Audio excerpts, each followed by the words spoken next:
Olá, pessoal! No Plantão Cuidando da Gente, da Prefeitura de Cuiabá, você tira suas dúvidas sobre um assunto muito importante, a vacina. Pode perguntar que a gente responde. Por que a Prefeitura tem vacina armazenada?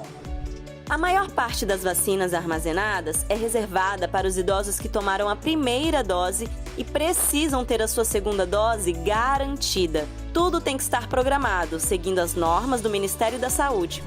Infelizmente, o nosso estado é um dos que menos recebe vacinas no país. Cabe às prefeituras fazerem um controle dos lotes que chegam para assegurar com a maior eficiência a imunização de toda a população. É isso aí! Assunto sério combina com responsabilidade. Acesse nossos canais nas redes sociais e fique por dentro do trabalho da Prefeitura no combate à Covid-19. Prefeitura de Cuiabá.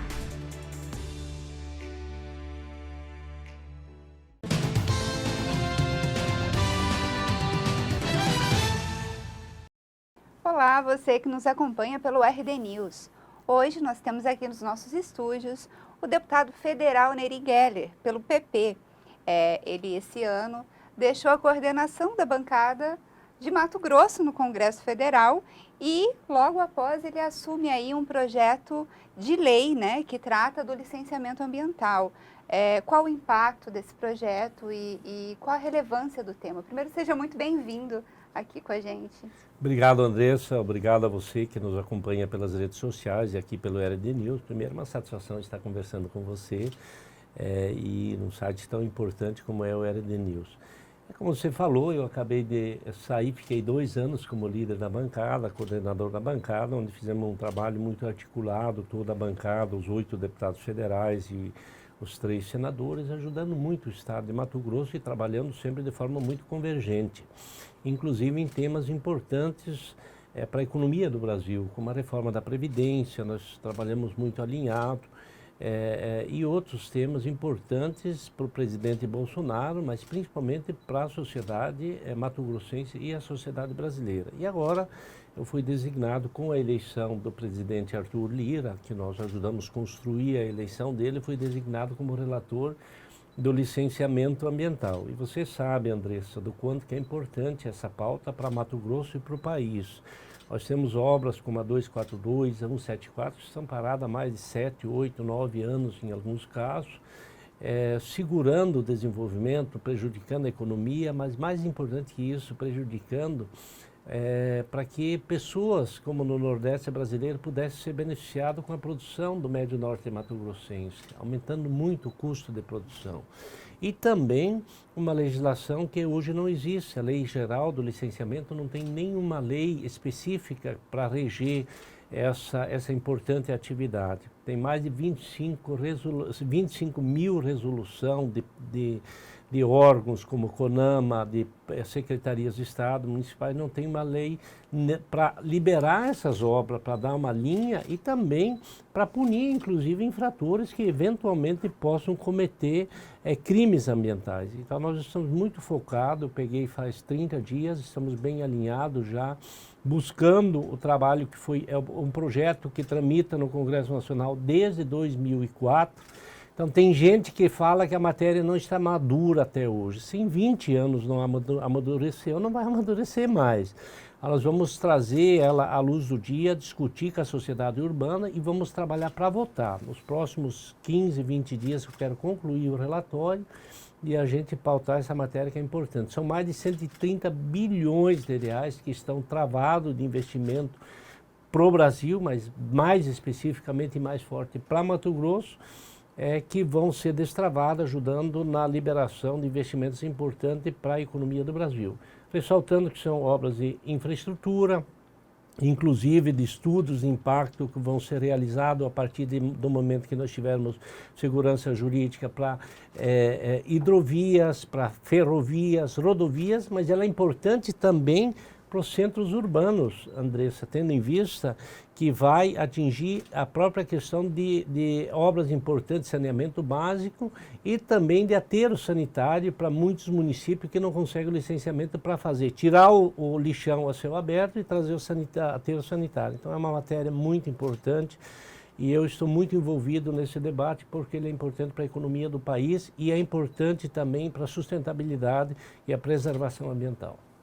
Falando em preservação ambiental, enfim, os movimentos sociais têm uma resistência muito grande quando tramitam essas matérias e elas estão na mão, muitas vezes, de deputados conhecidos pela bancada ruralista, por ter uma inserção no agronegócio, que seria o seu caso. Como responder essas críticas ou como dialogar com esses movimentos sociais que demandam, né, uma discussão com a sociedade? Na verdade, Andressa, eu tenho dito e já tenho enfrentado isso, é trabalhar sempre com a verdade. Eu não tenho nenhuma dificuldade de trazer esse tema à tona, porque ele ia à baila e discutir, já estou discutindo, inclusive com a comunidade internacional. É a mesma coisa da votação do Código Florestal. Vocês se lembram, a sociedade mato-grossense se lembra quanta polêmica que deu, falando que o trator da bancada ruralista iria atropelar. E hoje, uma das leis que todos nós, inclusive os ambientalistas, têm que se orgulhar é da votação do Código Florestal, porque ele trouxe segurança jurídica, ele trouxe regulamento firme e claro para quem quer fazer o trabalho de forma sustentável e trouxe também parâmetros para punir quem faz o desmatamento ilegal e quem comete crime. E o licenciamento ambiental vai ser da mesma forma. Nós vamos tirar travas importantes que acabam prejudicando. E eu vou dar alguns exemplos na atividade agro-silvopastoril, por exemplo. Não tem fundamento nós querermos fazer licenciamento para plantar soja, milho, que já tem uma legislação que rege, que é a legislação mais exigente do mundo, que é o Código Florestal. Agora, dentro dessa atividade, dentro da propriedade, quando tiver investimentos que têm impacto ambiental, como, por exemplo, a outorga d'água para irrigação, como grandes confinamentos, nós vamos manter no relatório para que tenha o licenciamento ambiental, para duplicação de estradas, por exemplo, de rodovias, seja ela federal ou seja ela estadual. Se for dentro da área de domínio, para fazer uma duplicação e se não tiver aumento de carga, nós vamos fazer por adesão e compromisso. É um sistema simples que o investidor vai ter um regulamento claro de que não vai infringir a lei. Se eventualmente ele cometer crime, ele vai ser penalizado por crime ambiental. Agora, ele vai dar também as condições de fazer o investimento num curto prazo, para que quem acaba ganhando com isso é a sociedade e os investimentos que são necessários. Então, é muito importante esse tema. A gente pontualmente, quando o ambientalista vir me questionar, eu quero saber aonde que eu estou flexibilizando qualquer atividade que faça desmatamento. Em nenhum momento vou fazer. Nós vamos dar condições para que se faça os investimentos. Por exemplo, os órgãos intervenientes que acabam segurando muitas vezes investimento de 6, 8, 10 anos, nós vamos trabalhar e vou no meu relatório tirar o poder de veto. Mas vamos manter para que eles deem opinião e quem dá o licenciamento seja o órgão licenciador alinhado com os ambientalistas. Então estou muito tranquilo, vai ser um debate rico do ponto de vista para fazer a discussão e ter uma legislação clara, tanto para fazer investimento quanto para preservação ambiental. Naquele momento ali do Código Florestal, o senhor era o ministro da Agricultura, né? Liderou muito dessas conversas, dessas discussões. O que você traz daquele momento para agora? O que atualizou nessa discussão? Na verdade, muito aconteceu o amadurecimento da própria sociedade brasileira, reconhecendo que o Código Florestal é das ferramentas mais importantes para fazer a preservação. E na verdade, o Código Florestal foi votado em 2011, em 2014, quando fui ministro, eu assinei a regulamentação. Nós ficamos 4 anos para fazer a regulamentação. Também precisou de coragem para o ministro fazer o enfrentamento e fazer a regulamentação e assinar a regulamentação junto com o Ministério do Meio Ambiente. Então, nós avançamos muito nessa legislação. E agora nós precisamos avançar nessa questão do licenciamento, porque, Andressa, ela é muito importante. Qualquer investimento de médio e de grande porte, ele necessariamente tem que ter um licenciamento ambiental. E da forma que está hoje, ela é muito dúbia, não tem muita interpretação e por isso que dá demora para fazer os investimentos. De novo, não é só para infraestrutura, ele é também para as grandes obras de saneamento básico, para a construção de casas, de projetos habitacionais, de lixões que estão a céu aberto, que precisa fazer os aterros sanitários. Então ele envolve muita coisa e esse debate, por isso, ele me motiva muito e eu não tenho medo de fazer enfrentamento. Eu vou trabalhar com a verdade, com um argumento técnico muito forte para fazer essa matéria avançar. E eu não quero consenso. Eu vou trabalhar, Andressa, para nós ter a maioria no Congresso Nacional.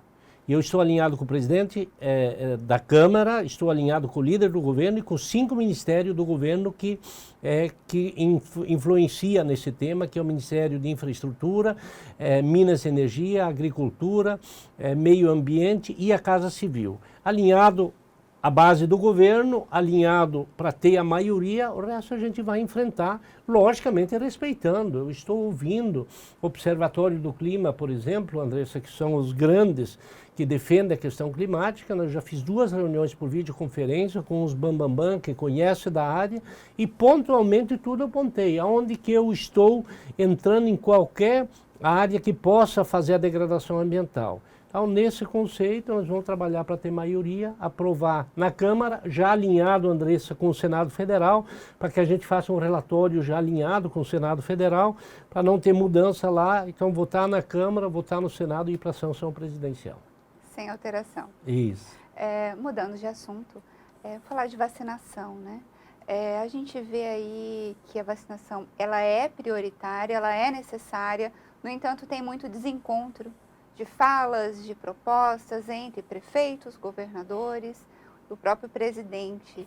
Como o senhor vê esse cenário, como fazer a vacinação avançar, até para a economia do país voltar a crescer, né? Como vinha crescendo. Andressa, a gente conversa um pouco de bastidor, vocês da imprensa aqui de Mato Grosso, eu nunca tenho fugido desses debates. Eu faço algumas críticas pontuais. Acho que esse assunto ele não pode ser tratado na esfera política. Esse é um assunto que mexe com a vida das pessoas, que mexe com a economia, ele tem que ser tratado de forma técnica. O que nós fizemos lá no Congresso Nacional? Modesta parte, a Frente Parlamentar da Agropecuária, que eu exerço um pouco de liderança, nós se posicionamos para votar as matérias importantes. O orçamento de guerra foi votado em tempo recorde para que o presidente Bolsonaro tivesse espaço orçamentário, fizesse os repasses, fizesse as intervenções e, inclusive, direcionasse recurso para comprar as vacinas. Infelizmente, essa questão ela acabou pegando algumas proporções que eu não quero fazer aqui.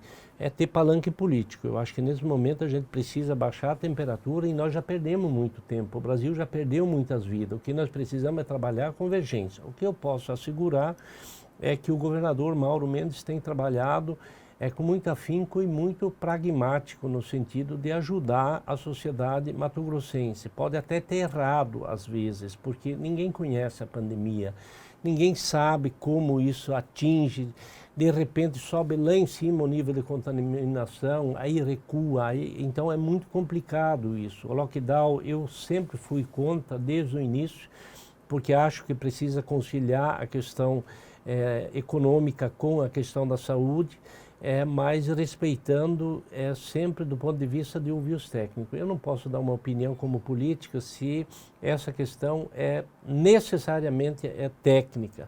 Acho que o presidente lá no início da pandemia deveria ter chamado o seu ministro, dado um rumo certo para que o ministro, sob a orientação do presidente, ministro da Saúde, sob a orientação do presidente da República, tivesse conduzido de forma harmoniosa com os estados e municípios. Infelizmente isso não aconteceu. Teve muita briga, muita divergência e essa é uma crítica que eu faço. E não é porque eu sou contra o Bolsonaro, não, pelo contrário, eu sou da base do presidente Bolsonaro. Todos os temas que são importantes nós ajudamos a votar. Agora não posso concordar com algumas ações que realmente acabaram por prejudicar o andamento. O presidente Bolsonaro é bem intencionado, está agora mais alinhado e eu quero crer que, se Deus quiser, vai andar essa questão de vir a vacina, porque o que vai resolver isso é imunizar as pessoas, é a gente enfrentar o vírus. e o vírus vai ser enfrentado a partir do momento que a gente conseguir mais vacina e vacinar e imunizar a sociedade brasileira, consequentemente a mato-grossense. Esse tema de possíveis erros, equívocos por parte tanto dos governos estaduais, né, como do próprio presidente, do próprio ministério, ele culminou aí numa CPI que agora se instaura no Senado. Como o senhor vê, o senhor acha que essa CPI ela tende a encaminhar para a resolução desses conflitos ou ela pode intensificar e desidratar até o presidente aí para 22? Andressa, categoricamente eu sou contra a CPI. Tanto que nós seguramos na Câmara e não teve avanço e o presidente Arthur Lira, que é alinhado nosso, nós somos contra. Então eu não quero aqui polemizar em cima de um assunto que é tão sério. Eu particularmente tenho uma posição muito clara. Agora é o momento de baixar a poeira e trabalhar a convergência. A questão da fiscalização, nós temos Ministério Público, nós temos o Tribunal de Contas, se tiver irregularidade nos estados, no município ou na federação, já tem órgãos. Não podemos fazer um palanque político nesse tema que é extremamente grave para a sociedade brasileira. Então eu sou contra a CPI, respeito quem pensa o contrário, mas nesse momento acho que a gente precisa baixar a poeira e trabalhar a convergência, porque tem governadores não de Mato Grosso, mas tem governadores também que não descem do palanque, que faz um trampolim político disso dia e noite. E um exemplo desse é o governador de São Paulo, Dória, né, que infelizmente acaba querendo se beneficiar disso. A gente não pode permitir isso. Então eu sou contra a questão da CPI por isso. Certo. Quando Arthur Lira se elege presidente da Câmara, existia muito uma expectativa que se harmonizasse o diálogo, né, principalmente ali entre Congresso e o próprio presidente, que vinha em algumas tensões. Mas a gente viu que também algumas tensões continuaram, né? Melhorou o diálogo? Como melhorar ainda mais? Enfim, o que está acontecendo? Na verdade, Andressa, na Câmara melhorou muito. Vocês acompanham. Você sabe que nós votamos matérias importantes de forma rápida. A questão da autonomia do Banco Central, o interesse do governo está sendo respeitado. O presidente Arthur, ele se manifesta sempre a favor do presidente, no sentido de trazer convergência. Então tem um diálogo muito forte. Infelizmente, essa briga de governadores com o presidente da República e o próprio extremismo, né, da ala direitista e da ala esquerdista, ela é muito forte. Eu acho que o palanque político ele tem que ser montado durante o período eleitoral. Depois disso, precisa conceitualmente você trabalhar dentro da tua linha ideológica. Mas não pode, por rusga política, sempre nós estarmos nesse conflito. Isso serve, inclusive, para o nosso presidente Bolsonaro. A gente precisaria mais descer do palanque e ter um trabalho mais convergente. O que está acontecendo na Câmara? A Câmara, o presidente da República, ele dialoga com muita força no Congresso Nacional. Nós estamos votando os temas importantes na Câmara. O ruído político é em função dessa instabilidade, mas não é instabilidade instalado na Câmara Federal. Certo. O que falta aí para andarem as duas principais reformas, que são promessas de campanha do próprio presidente e compromissos do Arthur Lira quando assumiu a presidência da Câmara, que é a reforma tributária e a reforma administrativa. Andressa, outro tema importante, nós tivemos o compromisso com o presidente Arthur de votar algumas matérias que são ligadas à produção, que é a regularização fundiária, o licenciamento e a do defensivo agrícola. As duas matérias estão andando, uma sob liderança do senador Carlos Fávaro, da regularização fundiária, e do Zé Silva na Câmara, e a do licenciamento liderado por mim como relator, com o apoio do presidente Arthur Lira. E a questão da reforma administrativa e da reforma tributária, eu posso assegurar que está avançando com muita força. E, inclusive, ela está avançando no sentido das duas matérias caminharem junto, porque não adianta você fazer a reforma tributária se você não sabe o tamanho do Estado que você tem. Você não consegue mexer na tua estrutura tributária no país se você não sabe qual o tamanho da reforma administrativa. Então, o presidente Arthur está, sim, com a equipe muito montado, bem alinhado com o ministro Paulo Guedes e também com o ministro Ramos, lá da Casa Civil, e estão trabalhando o ajuste para que as duas matérias tramitem. Eu acho que se nós não votar no primeiro semestre, nós vamos votar essas matérias de interesse, que é licenciamento ambiental, a autonomia do Banco Central já andou, que foi importante para o Brasil, e a reforma administrativa, na pior das hipóteses, ele começa a andar e nós vamos votar, se não no primeiro semestre, mas no segundo semestre. A reforma administrativa alinhada com a reforma tributária. E é importante a gente falar, Andressa, a reforma administrativa ela vai mexer em toda a estrutura do governo, do Estado brasileiro, não do governo, do Estado brasileiro, seja na esfera federal, estadual ou municipal. E ela vai mexer também, a reforma tributária vai mexer em todos os programas no Brasil. A reforma tributária, da forma que está proposta, a proposta vai mexer na desoneração das exportações, mas vai mexer no ProUni, vai mexer no Ciências Sem Fronteira, nesses programas sociais que são importantes para o Brasil. Então, elas são muito complexas e por isso que elas têm que ser bem estudadas para que a hora que votar melhore realmente a performance da economia do Brasil, mas melhore também a qualidade de vida das pessoas. Então, é uma mexida na estrutural muito forte e mexe, inclusive, na questão da estabilidade, né, do funcionalismo público. Então você veja que isso é um tema bem complexo de se mexer. Ela mexe na estrutura do Poder Judiciário, da Assembleia, do Poder Legislativo e também do Poder Executivo. E eu acho que com certeza, se nós conseguir avançar nessas duas matérias, elas vão ser muito importantes para o Brasil. Certo. Mudando de assunto, falando um pouquinho sobre 2022. Existe uma conversa de o senhor ter aí um projeto para o Senado, como anda isso, como que isso é um sonho de fato, pode acontecer? Andressa, eu tinha um sonho em 84, quando vim para um assentamento da reforma agrária, em Lucas do Rio Verde, de ser vereador, como meu pai tinha sido vereador, e consegui alcançar o objetivo e ser vereador em 96. Depois disso, o que me levou foi a força do trabalho. Eu acabei sendo candidato a deputado federal, que não era meu projeto. Fiquei na primeira suplência, assumi, e depois Deus me abençoou para que eu chegasse no patamar mais alto da agricultura brasileira, que foi assumir o Ministério da Agricultura. E lá nós fizemos muito pelo Brasil. Realmente viajei 18 países, levantamos embargo em 13 países. Hoje, por exemplo, para o Irã, nós somos o maior exportador de milho. Mato Grosso vende 80% das exportações de milho para o Irã, compra ureia. Trabalho que nós fizemos lá atrás, abrimos mercado para o Egito, para a Arábia Saudita, reestruturamos todo o crédito agrícola, conseguimos implantar programas importantes como o programa de armazenagem, programas de Inovagro, que é o programa de acesso à inovação tecnológica.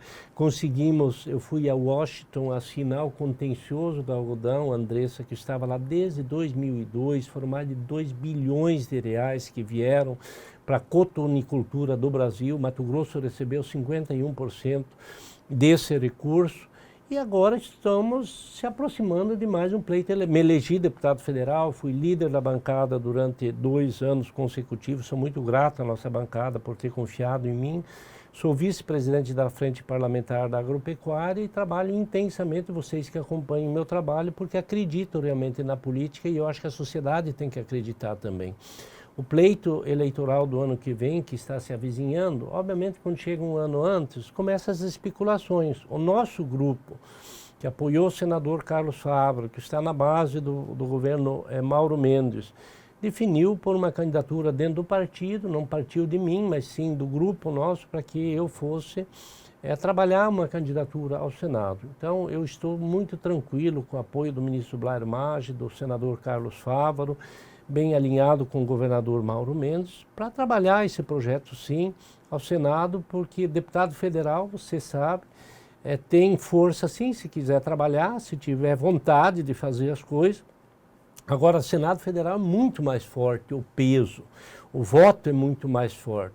Então, estou trabalhando sim e motivado para isso, mas não é uma imposição. Se acontecer no ano que vem, precisa estar o grupo muito unido para que o nosso nome seja, e se eu for escolhido do grupo, vou embora para uma disputa eleitoral, porque tenho serviço prestado e acredito realmente no que faço.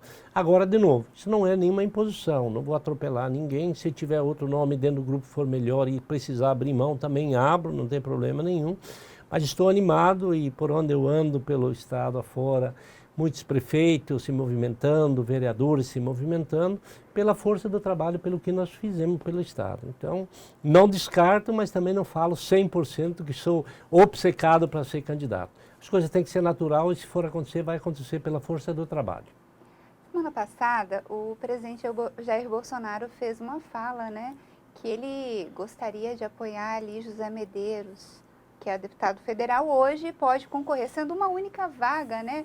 As disputas tornam tudo muito mais difícil, né? O senhor viu preocupação, porque o presidente Bolsonaro tem uma boa avaliação aqui no estado. O senhor vê com preocupação, ameaça seu projeto de alguma forma? Não, pelo contrário. Primeiro que eu respeito o deputado Medeiros, tenho uma boa relação com ele. Segundo, o adversário a gente não escolhe. E terceiro, eu estou muito na base do governo e a população de Mato Grosso sabe do quanto que nós fizemos para dar sustentação ao presidente Jair Bolsonaro.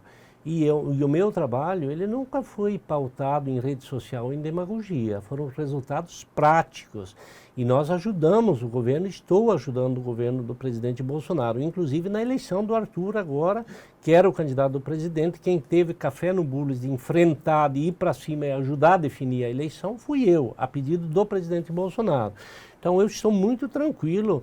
E outra coisa, o eleitor vai escolher o candidato.